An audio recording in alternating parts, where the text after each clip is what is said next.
देखिए हमारे पास intermediate examination 2018 का फिजिक्स का क्वेश्चन है और इसमें से हमारे लॉन्ग क्वेश्चन में से देखिए इसमें क्वेश्चन है ये वाला जो कि 5 अंक का है। ठीक है, ये सब्जेक्टिव क्वेश्चन है, लॉन्ग क्वेश्चन है।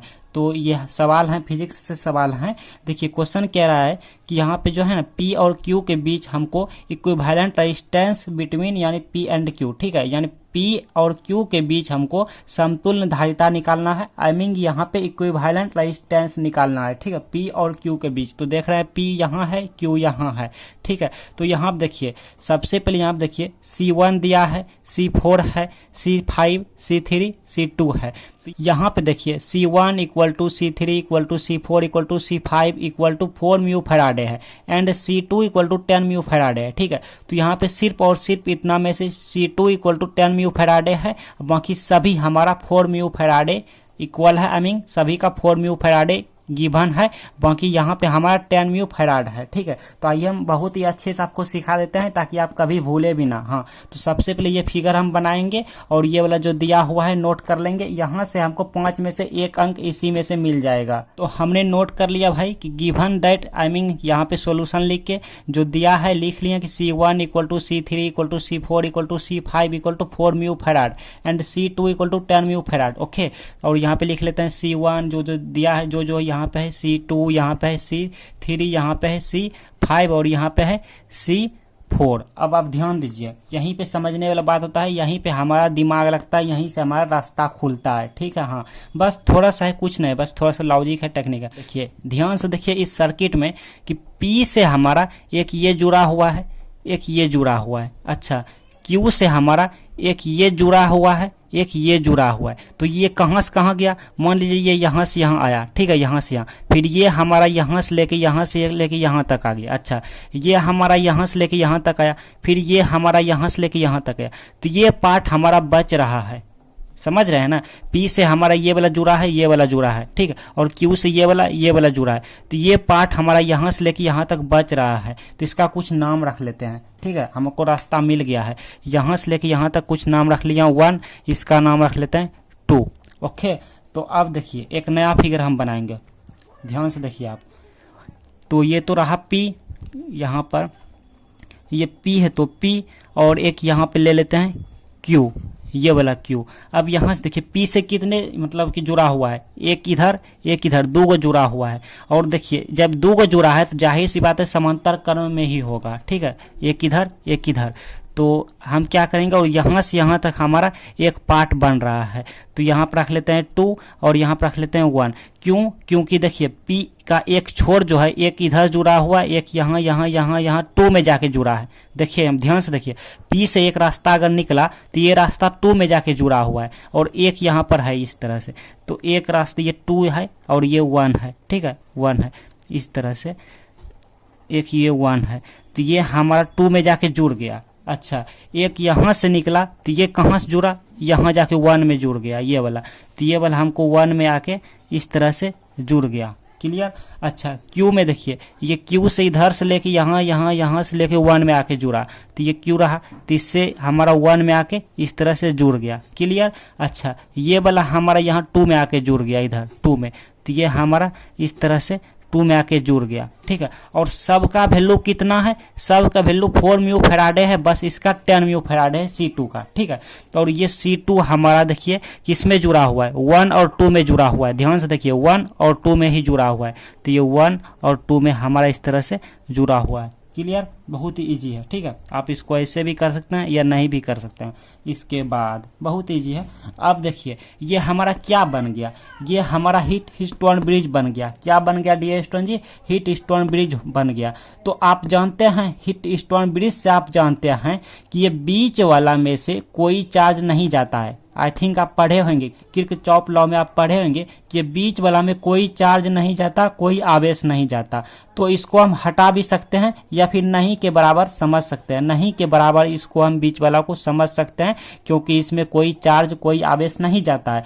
तो अब हम नया फिगर यहाँ पे ड्रॉ कर लेते हैं, यहीं पे कर लेते हैं। यहाँ पे ये हमारा P हो गया, ये हमारा Q हो गया। ठीक है, और ये हमारा 2 हो गया पॉइंट, और ये हमारा 1 हो गया। तो ऐसे इस तरह से इस तरह से इसको हम हटा दिए, ठीक है, इसको हम क्या किए, हटा दिए। क्यों, मतलब नहीं के बराबर मान लिया, नहीं के बराबर मान लिया, क्योंकि ये बीच वाला में कोई चार्ज कोई आवेश नहीं जाता है हीट स्टोन ब्रिज में, ठीक। और ये हीट स्टोन ब्रिज का ही फिगर बन गया। आई थिंक आप जानते होंगे, अगर किरचॉफ लॉ पढ़े हैं तो हीट स्टोन ब्रिज भी आप पढ़े होंगे। हाँ, इसके बाद तो इसको देखिए हम ऐसे भी बना सकते हैं क्या, ये हमारा P हो गया और ये हमारा Q हो गया। तो देखिए ये हमारा एक इधर निकला एक इधर निकला, मतलब समांतर क्रम में जुड़ रहा है, ऐसे ऐसे और ऐसे, ठीक है, इस तरह से। और ये हमारा ये पॉइंट जो है ये हमारा 2 है, ये हमारा 2 है और ये पॉइंट 1 है, ऐसे ऐसे फिर ऐसे और इस तरह से कर लेते हैं, इस तरह से कर लेते हैं, इस तरह से। लेकिन ये बाकी है तो यहाँ पे दीजिए ऐसे ऐसे, ठीक है, इस तरह से है। देखिए कितना इजी हो गया, समझ गए हैं ना।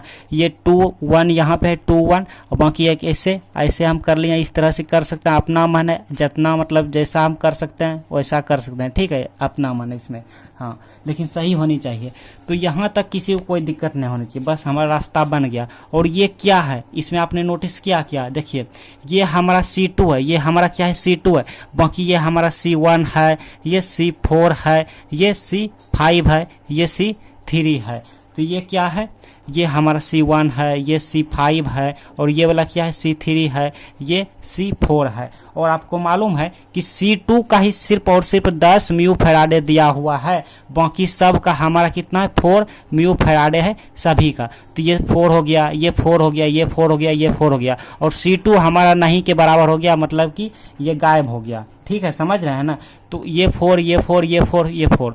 तो अब यहाँ से देखिए ये और ये आपस में एक दूसरे में समांतर क्रम में है, लेकिन उससे पहले ये दोनों आपस में श्रेणी क्रम में है और ये भी श्रेणी क्रम में है। तो पहले श्रेणी क्रम वाला कर लेते हैं, एक कर लेते हैं, ठीक है। हाँ, तब जाके इस तरह फिगर बन जाएगा, दिखा रहे हैं। पहले जो है ना इन दोनों को एक करते हैं श्रेणी क्रम वाला फार्मूला लगा के। श्रेणी क्रम वाला फार्मूला क्या होता है, आई थिंक आप ऑलरेडी जानते हैं, होता है 1/CS इक्वल टू, और ये हो जाता है हमारा C/, मतलब C4 प्लस C/C3 ले लिए। ये C4 है, ये C3 है, ठीक है। तो ये हमारा कितना दे गया, 1/4 और प्लस 1/4, सब का मान 4 है, इसका मान 4, इसका मान 4, इसका मान 4, इसका मान 4। तो ये दे गया हमको 2/4, मतलब 1/2 दे गया। तो इसलिए CS बराबर कितना हो गया, CS बराबर ये अपर चला गया, ये भी अपर चला गया, 2 हो गया। CS बराबर 2 हो गया। इसको अब हम ऐसे भी बना सकते हैं, P और ये रहा Q और इस तरह से ये दो को में से मिल के अब एक हो गया, जिसका वैल्यू कितना है 2 म्यू फैराड है, ठीक है, इस तरह से। और ये हमारा भी 2 को है, ये है, इसका भी एक को बना देंगे। लो, इसको भी हम एक बना दिए। अब इसका बना दिए तो इसका भी निकालना होगा जी यहाँ पे। तो 1/CS बराबर क्या हो गया, 1/C1 प्लस 1/C5। तो इसकी वैल्यू है 1/4 प्लस 1/4, मतलब कि इसको हल उल किए तो 1/2 आया और 1/CS इक्वल टू, तो ये मिल गया CS इक्वल टू, S मतलब सीरीज हो गया, श्रेणी क्रम में दर्शा रहा है, P मतलब पैरेलल, तो ये 2 हो गया। तो इसकी वैल्यू भी 2 निकल गया। तो ये हमारा कितना है, ये हमारा 2 है और ये हमारा 2 म्यू फैराडे है, ठीक है। हाँ, तो अब देखिए कितना आसान हो गया, ये हमारा Q है, ये P है, इसी के बीच हमको निकालना था समतुल्य धारिता। तो अब देखिए कितना आसान हो गया डियर स्टूडेंट जी, कितना आसान हो गया। अब इन दोनों को समांतर क्रम में यहाँ पे है, तो इसको हम ऐसे बना देंगे, P और ये रहा Q, इसको हम एक कर देंगे, बस यही हमारा आंसर हो गया। इसकी वैल्यू हम फाइंड कर लेते हैं। तो ये हमारा पैरेलल में है, तो पैरेलल मतलब समांतर में, समांतर में क्या होता है सूत्र, P मतलब पैरेलल होता है C1 जोड़ C2, लेकिन ये 1 है कि 2 है, CS है, तो यहाँ पे CS, इसको 1 मान लेते हैं, इसको 2 मान लेते हैं, नहीं तो रहने दीजिए, डायरेक्ट आप ऐसा कीजिए 2 जोड़ 2 कर लीजिए, मतलब ये जोड़िए, ये फार्मूला होता है, CP बराबर फार्मूला होता है, अगर पैरेलल में रहे तो C1 जोड़ C2 जोड़ C3, मतलब जितने भी रहता है, ठीक है। तो यहाँ पे 2 है, ये फार्मूला होता है।